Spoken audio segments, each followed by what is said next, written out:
जय जय श्री राम, जय जय श्री राम, जय जय श्री राम।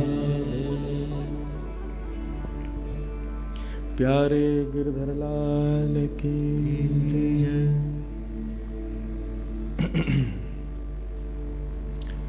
परम मंगल में परात्पर अखिलेश्वर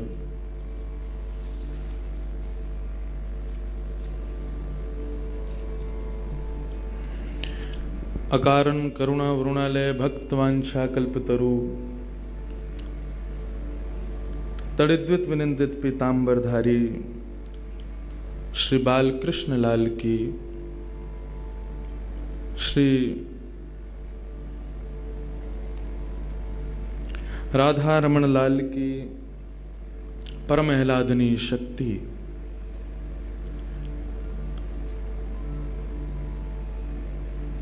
श्री कृष्ण प्रेम पिपासुओं की अधिष्ठात्री रस रूपा ब्रज रूपा श्री किशोरी जी को बारंबार प्रणाम। हम आप सबका परम सौभाग्य है श्री किशोरी जी के पावन स्मरण में यहाँ नागपुर में हम आप सब लोग मिल रहे हैं। और ये जो क्लासरूम यहाँ सजी है, किशोरी जी से मिलने से पूर्व अपने आप को तैयार करने की, उसके प्रिंसिपल के रूप में विराजमान हमारे श्री गिरधर लाल जी को बारंबार प्रणाम। बंधुओं,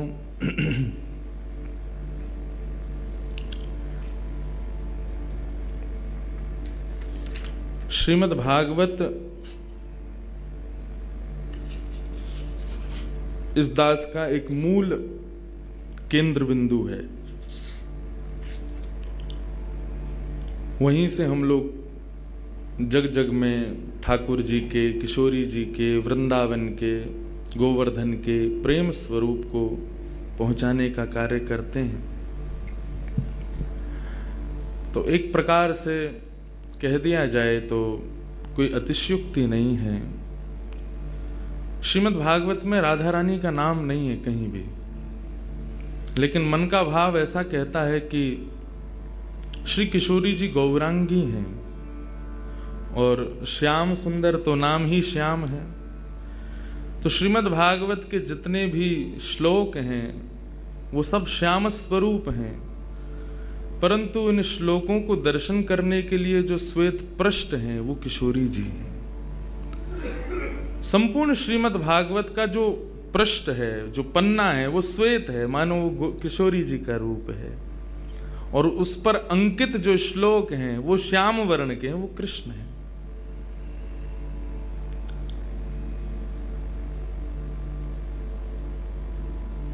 भागवत में किशोरी जी का नाम स्पष्ट रूप से नहीं है, परंतु संपूर्ण भागवत में और उसमें भी दसम स्कंद में जो भी भाव ठाकुर जी के प्रति प्रस्तुत हुए हैं वो किशोरी जी के ही हैं।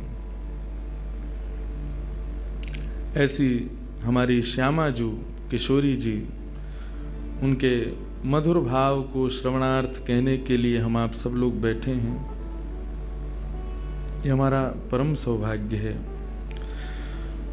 कहाँ से शुरू करें, कहाँ पर जाएं, कुछ समझ में अभी भी आ नहीं रहा है। जन्म से शुरू करें, किसी लीला से शुरू करें, किसी भाव से शुरू करें, सब भाव आनंदमय हैं।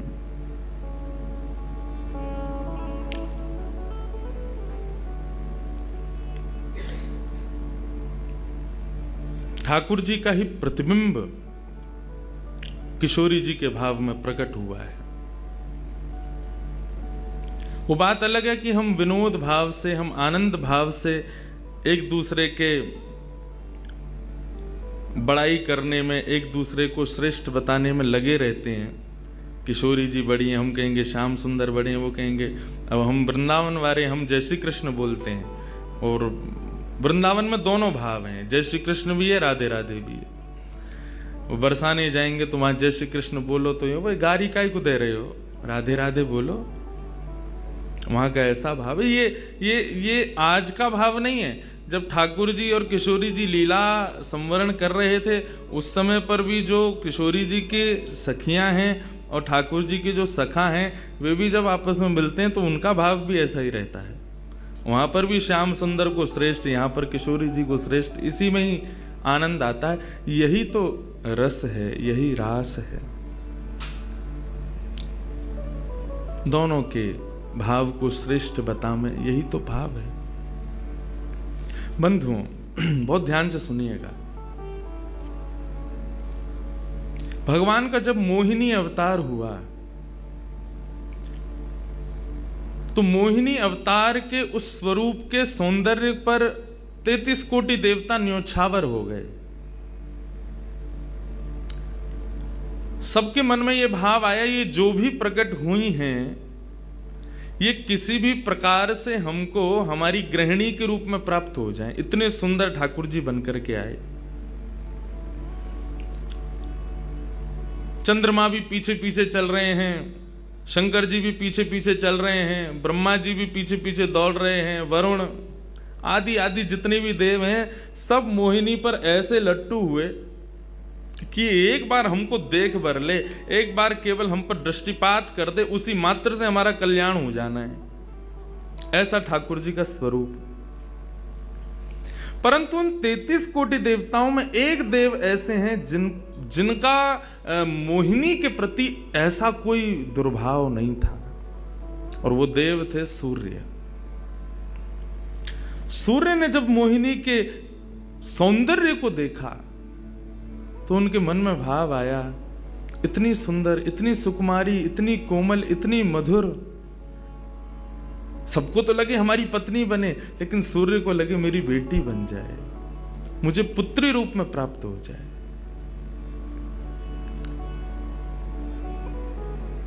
जब सूर्य के हृदय में यह भावना उत्पन्न हुई तो मोहिनी ने कटाक्ष नेत्रों से सूर्य की ओर देखा, बाकी किसी को देख ही नहीं रही है, और देख करके केवल ठाकुर जी ने उनको इशारा किया। बोले तो आपकी ऐसी इच्छा है? सूर्य बोले जी भगवान, मेरी बहुत अभिलाषा है कि आप पुत्री रूप में मेरे यहां पधारो। ठाकुर जी बोले इतना साधारण नहीं है हमको प्राप्त करना, पुत्र रूप में प्राप्त करना फिर भी साधारण होगा, लेकिन पुत्री भाव में ये तो असाधारण है, इसके लिए आपको तप करना पड़ेगा। सूर्य बोले मैं आज से ही तप करूंगा, लेकिन आप वचन दो मेरे यहां पधारोगे और इसी रूप में पधारोगे। मोहिनी ने कहा यदि मैं तुम्हारे भजन से प्रसन्न हुई, यदि तुम्हारी भक्ति में, तुम्हारे प्रेम में प्रबलता हुई, मोहिनी 33 कोटि देवताओं को मोहित करती है, लेकिन तुम्हारे भजन के प्रभाव से मैं जब तुम्हारे यहां अवतरित होंगी तो मोहिनी को भी मोहित करने वाला रूप धारण करके आऊंगी।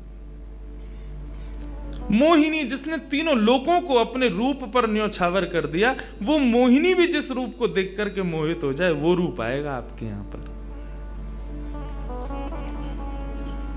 वही सूर्य वृषभानु जी के रूप में प्रकट हुए हैं। और जब वृषभानु जी के रूप में प्रकट हुए, उससे पहले एक राजा के रूप में भी आए थे, तब भी इन्होंने तपस्या की थी, लेकिन ठाकुर जी नहीं पधारे। जब वृषभानु के रूप में प्रकट हुए तो इन्होंने ठाकुर जी का यजन करना बंद कर दिया, ब्रह्मा जी का यजन प्रारंभ किया। ब्रह्मा जी से प्रार्थना की।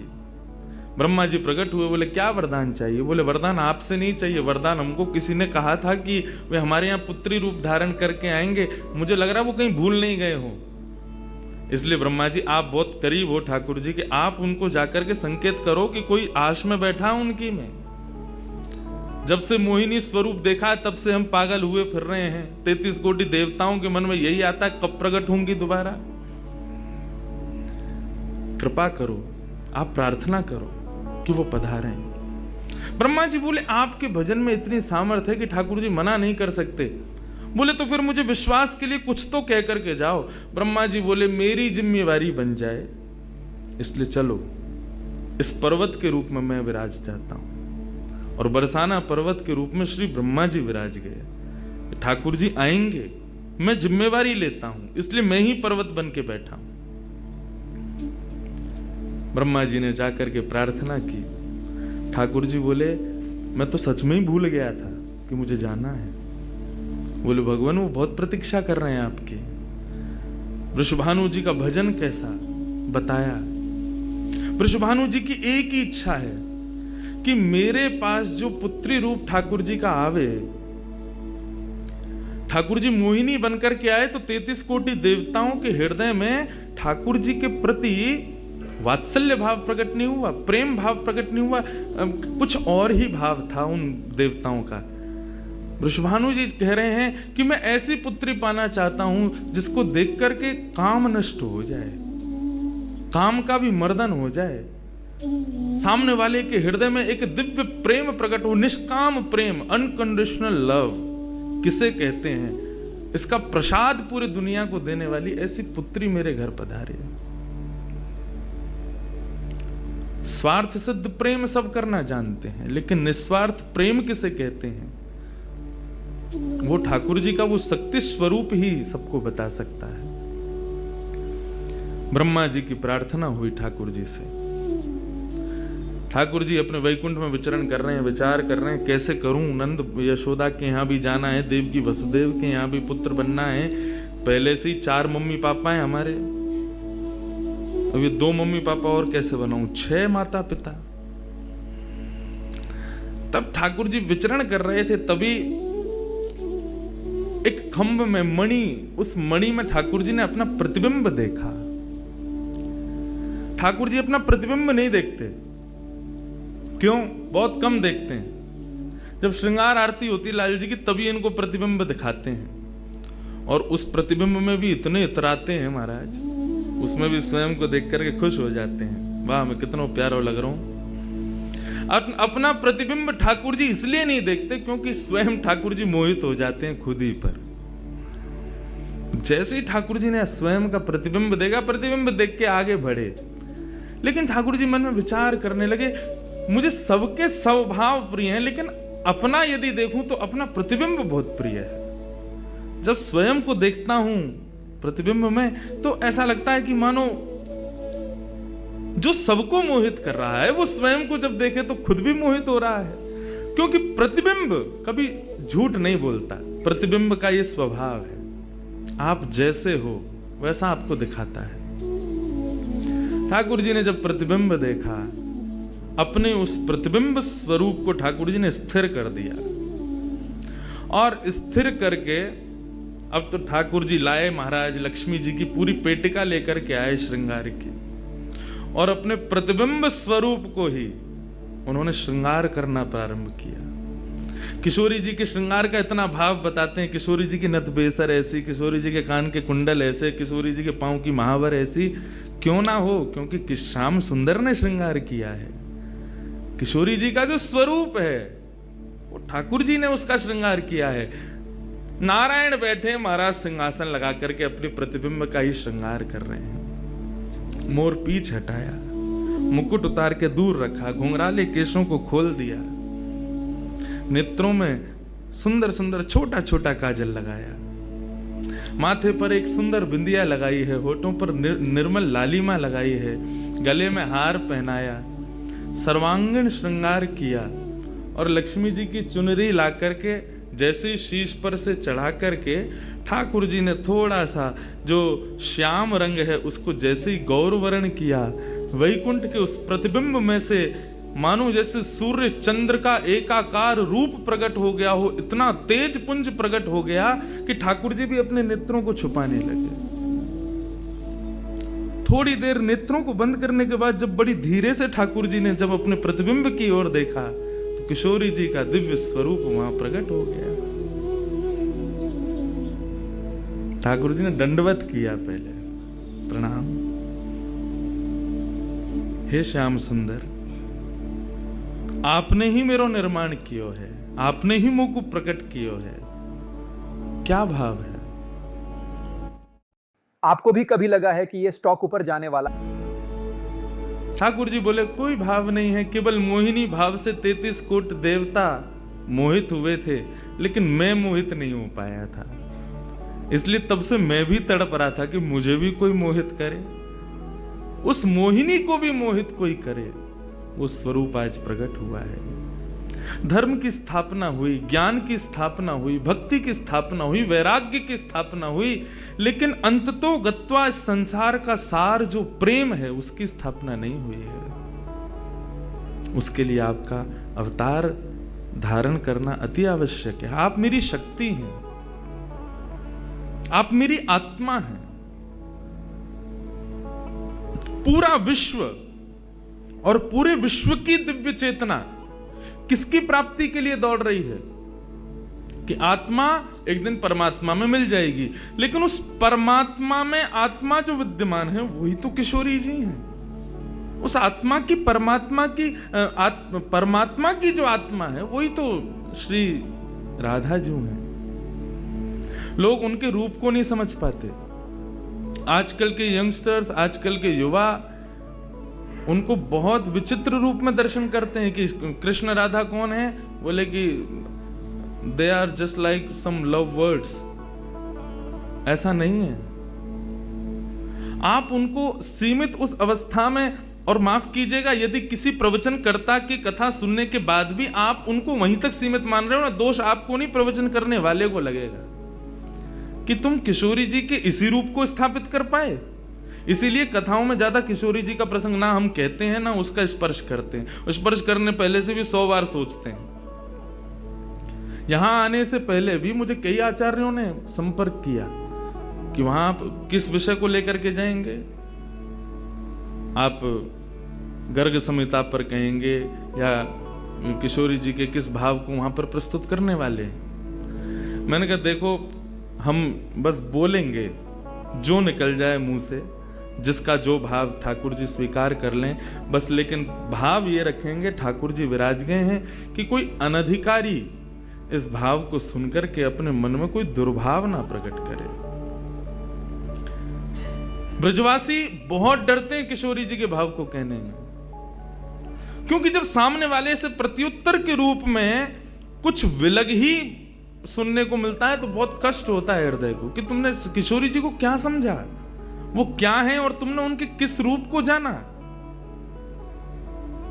वो ठाकुर जी का ही प्रतिबिंब स्वरूप है, ठाकुर जी का ही आत्मा स्वरूप है। और एक बात कहूं, प्रतिबिंब से और आत्मा से प्रेम किया जा सकता है, ब्याह नहीं किया जा सकता।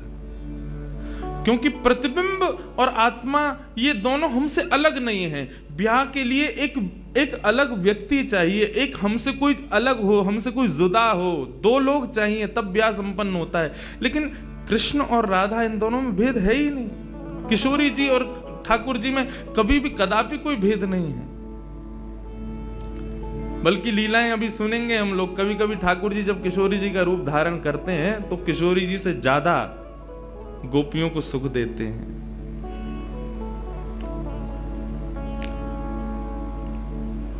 ऐसा भाव किशोरी जी से प्रार्थना की ठाकुर जी ने कि आप पधारो और प्रेम की स्थापना के लिए आप भूमंडल पर सूर्य के ही अवतार वृषभानु जी के यहां पर आप अवतरित हो।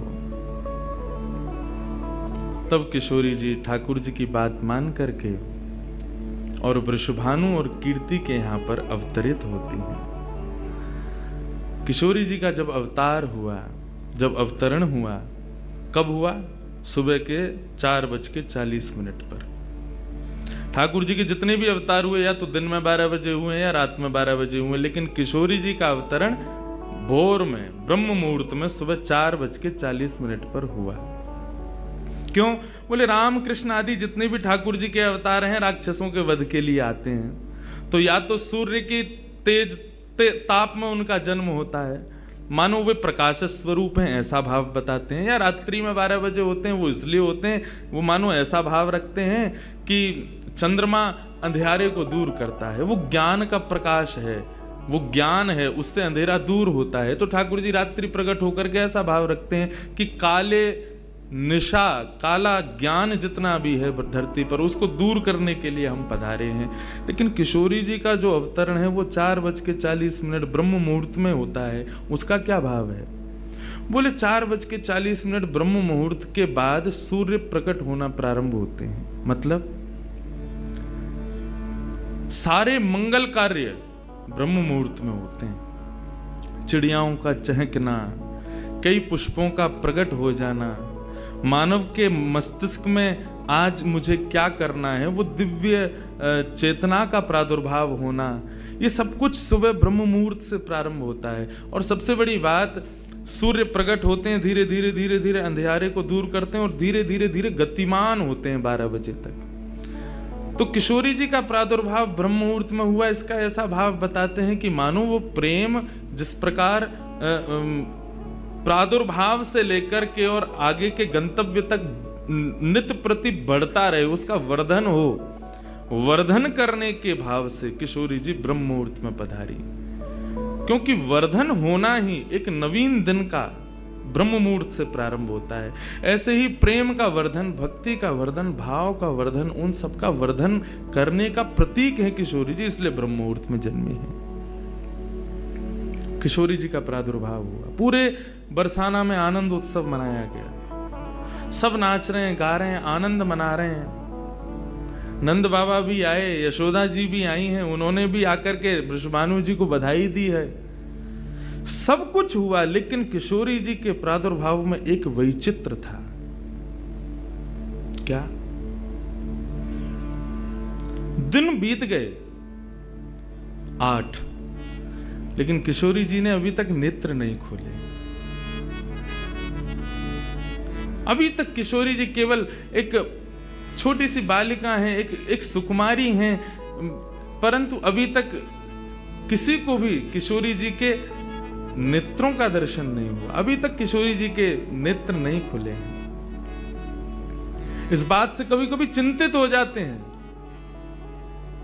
वृषभानु जी और कीर्ति कि हमारी लाली है तो गई है, लेकिन पता ना क्यों अपने नेत्रन को नहीं खोल रही है। कभी कोई संत आ जाए, कोई वैष्णव आ जाए, कोई ब्राह्मण आ जाए, तो उनसे निवेदन करते हैं कि हमारी लाली नेत्र नहीं खोल रही। तब देवताओं ने नारद जी को भेजा, आप जाओ और जाकर के वृषभानु जी के इस मन के भाव को पूर्ण करके आओ, किशोरी जी के सुंदर नेत्रों का दर्शन उनको कराओ। तब श्री नारद जी महाराज का आगमन हुआ। नारद जी जैसे ही आए तो वृषभानु जी ने नारद जी को देखते ही सबसे पहले अपने पुत्र को बिठा दिया। श्री दामा से मिलो, हमारा अब लाला है। नारद जी उससे मिले, उसका सब देखने लगे। नारद जी मन में विचार कर रहे हैं कि उनसे कब मिलवाएंगे, किशोरी जी का दर्शन कब होगा। 2-3 दिन तक नारद जी विचरण करते रहे बरसाने में। वृषभानु जी का मन तो होता है कि मैं इनसे कुछ कहूं, कुछ पूछूं, थोड़ा किशोरी जी के बारे में, अपनी लाली के बारे में न कछु जानूं, लेकिन अभी वो भाव प्रकट नहीं हो रहा है। तब एक दिन एक छोटी सी बरसाने की लाली को जब नारद जी महाराज खिला रहे थे और उससे प्रेम चर्चा कर रहे थे, ये दृश्य जब वृषभानु जी ने देखा, उन्होंने तुरंत नारद जी के चरण पकड़े और कहा, हे भगवान, हमारी एक लाली भई है, बहुत सुंदर है, सुकुमारी है, नन्ही सी है। अभी वाकु देख करके स्पर्श करवे में डर लगे कि कहीं हमारे स्पर्श से कोई कष्ट ना आ जाए, या हमारे हम सबन को दर्शन भी ना करा में। लेकिन महात्मन आपसे पूछना चाह मैं, हमारी लाली नेत्र नहीं खोल रही है, कहाँ भाव है? नारद जी तो तुरंत बोले, अरे तो तुमने इतने दिन से क्यों नहीं बताया? वो तो पहले से ही बैठे थे तैयार कि ये जल्दी बोले तो मैं जाऊं, जाकर के दर्शन करूं। बोले संकोच है रहे हो? बोले संकोच मत करो, अभी लेके चलो। कहाँ है तुम्हारी लाली, मुंह को बताओ। नारद जी महाराज जा रहे हैं वृषभानु भवन में। एक बेड़ी पार की, दूसरी बेड़ी पार की, तीसरी बेड़ी पार की। जैसे ही भीतर पहुंचे हैं, सुंदर सुगंधी भीतर से प्रकट हो रही है। सामने स्वर्ण जटित एक पालना है, और जैसे उस पालने में जाकर के नारद जी ने दर्शन किया, कमल कली को वृषभानु की लली को रंग, कैसा रंग है? बोले जैसे कमल की कली हूं मैं ना, ऐसी श्री वृषभानु नंदिनी है। नारद जी ने जैसे ही उनको दर्शन किए है आनंदित है गए, आनंदित है करके प्रणाम करने लगे। वृषभानु जी बोले हमारी लाली नेत्र नाएं खोल रही है, आप कृपा करो ना। नारद जी बोले एक मंत्र पढ़ना पड़ेगा, कुछ करना पड़ेगा, तंत्र मंत्र करना पड़ेगा, तब आपकी लाली बोलेगी।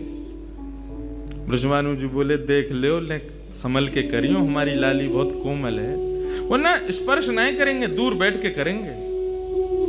वृषभानु जी बोले तो करो। बोले आपको पहले बाहर जानो पड़े, वो एकांत में करेंगे। कीर्ति वृषभानु जी को देखें, बोले लाली को अकेला तो नहीं छोड़ेंगे। बोले नहीं बाबा, विश्वास पात्र है, हम कर सके।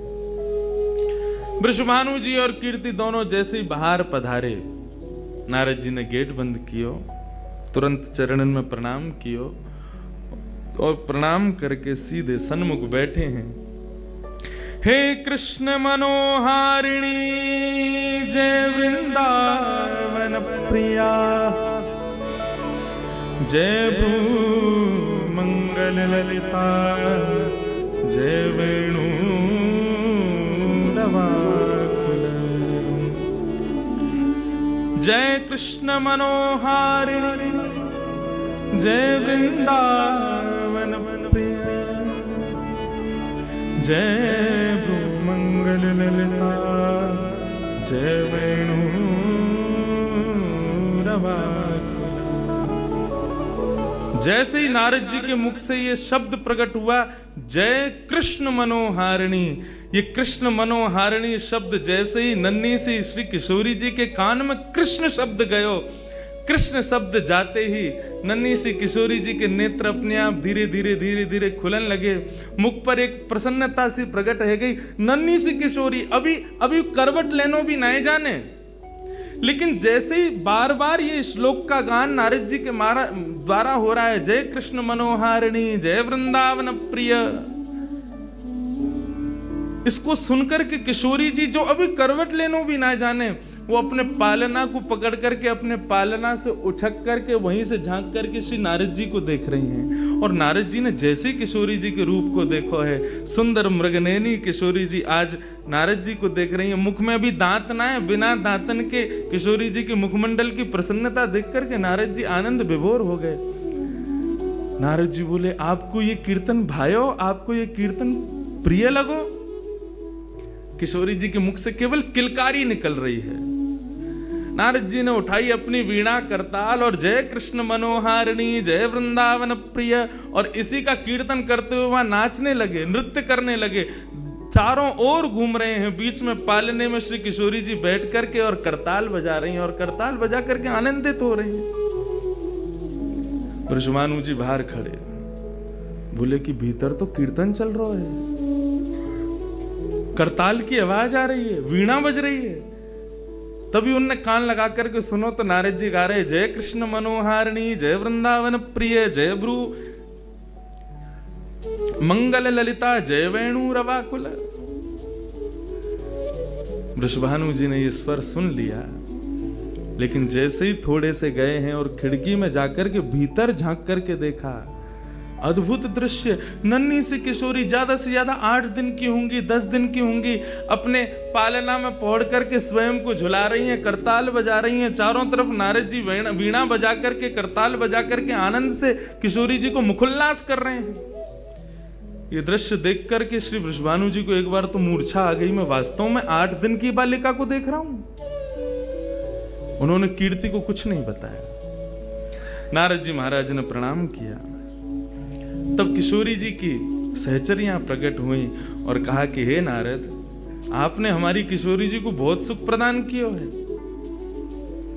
जब कभी भी आपको ऐसा दर्शन करना हो तो हम आपको कुछ स्थान बता रहे हैं। गोवर्धन, श्री यमुना पुलिन और ब्रज कुंज, इन 3 स्थानों पर आप जब कभी भी हमारी किशोरी को स्मरण करके यही कीर्तन को गान करोगे, किशोरी जी को यही स्वरूप आपको दिखेगा। ये हमारा वरदान है आपको, क्योंकि हम आपने किशोरी जी कृपामयी तो हैं। लाल जी 10 बार विचार करेंगे कृपा करवे में, किशोरी जी विचार थोड़ी करें, वो तो तुरंत करुणा करें। नारद जी जाओ, जब कभी भी लाडली को दर्शन करना हो यही भाव से कर लियो। नारद जी महाराज के नेत्र सजल है गए, किशोरी जी के चरणन में बारंबार प्रणाम कियो और प्रणतिपात करते हुए वहां से प्रस्थान कर गए।